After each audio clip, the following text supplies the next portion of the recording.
we did a new study. I don't want to get the language wrong. I always say geophysical study. I hope that's the correct language, but it's a study to determine where water is likely to be. And we brought in a chap called Skip Hogue. We commissioned him.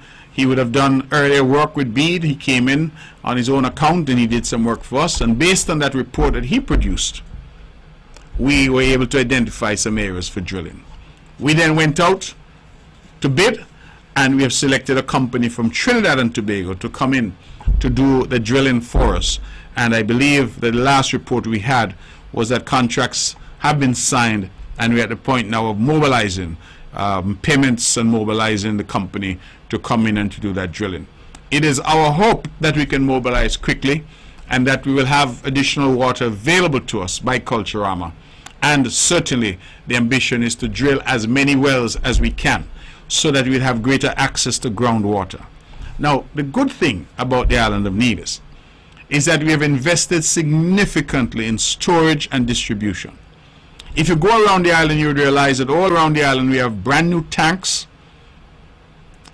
new technology, and that these tanks are much larger than tanks that we had before. And so we have invested significantly in storage.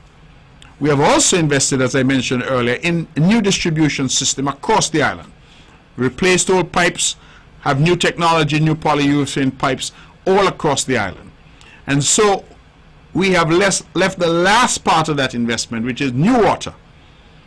But it has been a good strategy in terms of development, because when we hope those new wells produce new water, we have storage already for that water.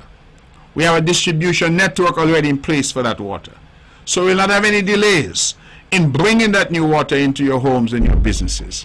And so I want to thank Minister Brand, as I said, for the excellent work that he's been doing. He's not a fellow who makes a lot of noise, but he has produced, and he has produced well. And I want to thank him for that, and for that ongoing effort on his part, because the investment in water is significant here on the island.